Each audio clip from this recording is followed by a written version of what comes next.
Goto, comme promis, sur cette Coupe du Monde de football, l'épilogue, c'est aujourd'hui. On va essayer d'en tirer un bilan sur le plan géopolitique et pour en parler, Pascal Boniface est avec nous.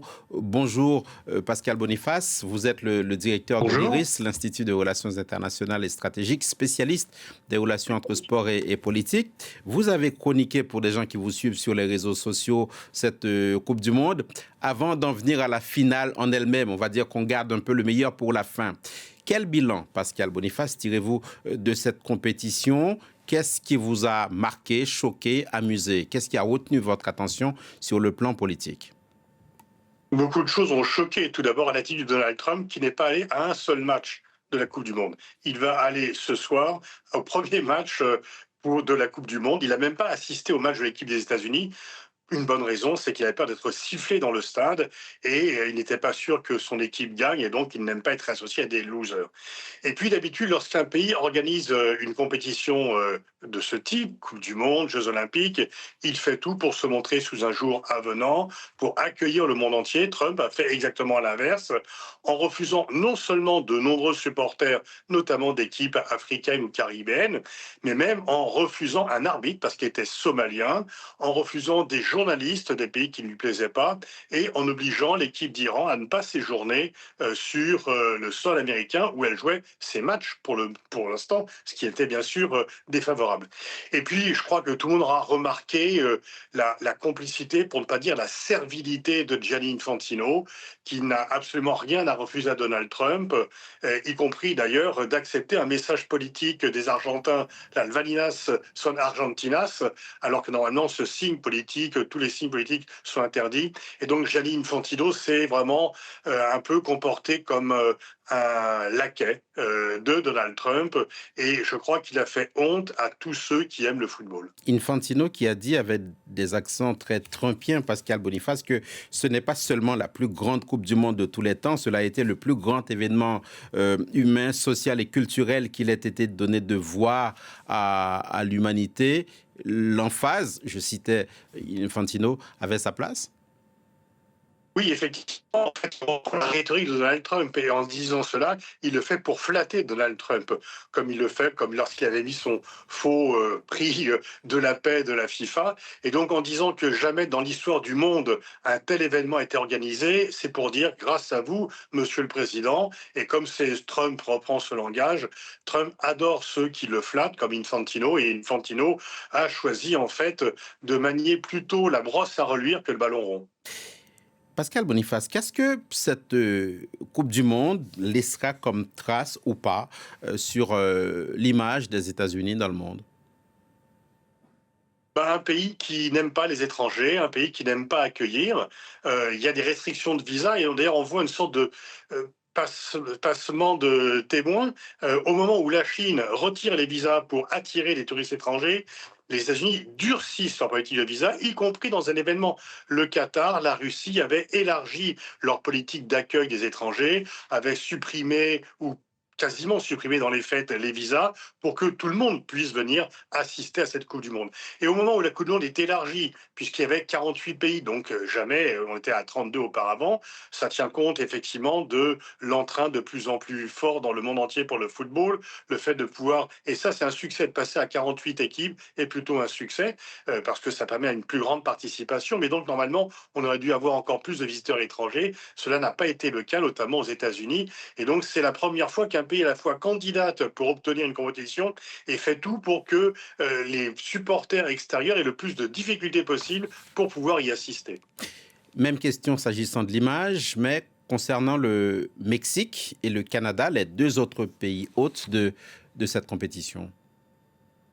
Le Canada, en fait, a regretté d'avoir candidaté. Ils ont eu que 13 matchs, des matchs pas très importants. Ils ont payé très cher. Et autant la FIFA a tout passé à Donald Trump, autant la FIFA a été extrêmement exigeante à l'égard du Canada en empêchant des spectacles d'avoir lieu dans les villes où devaient avoir lieu des matchs. Et une ville comme Montréal, par exemple, s'est félicitée de ne pas accueillir de match de la Coupe du Monde. Donc, c'était quand même tout à fait différent.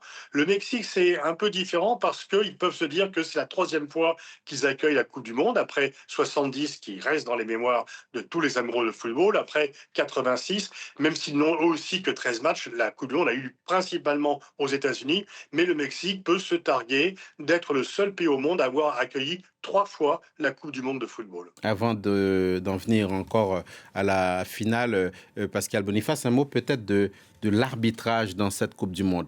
Est-ce qu'il a été politiquement motivé, comme on a pu l'entendre dans certains cas? L'Argentine aurait été avantagée, l'Espagne aussi, Haïti face à l'Écosse aurait été puni. Qu'est-ce que vous avez relevé de cet arbitrage?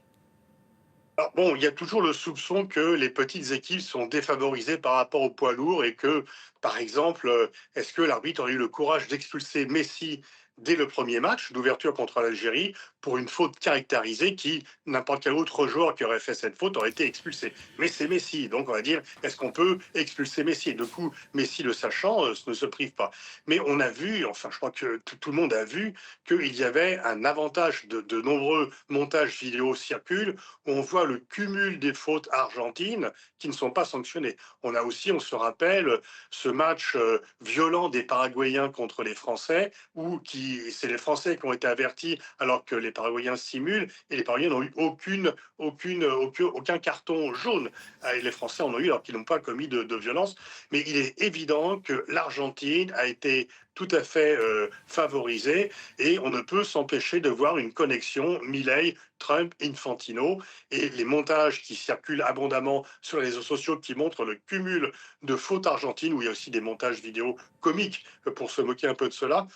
Il y a très nettement un favoritisme en faveur de l'Argentine. Espérons que la finale de ce soir soit arbitrée selon les règles du football et non pas selon les règles d'Infantino. Et justement, cette finale, parlons-en.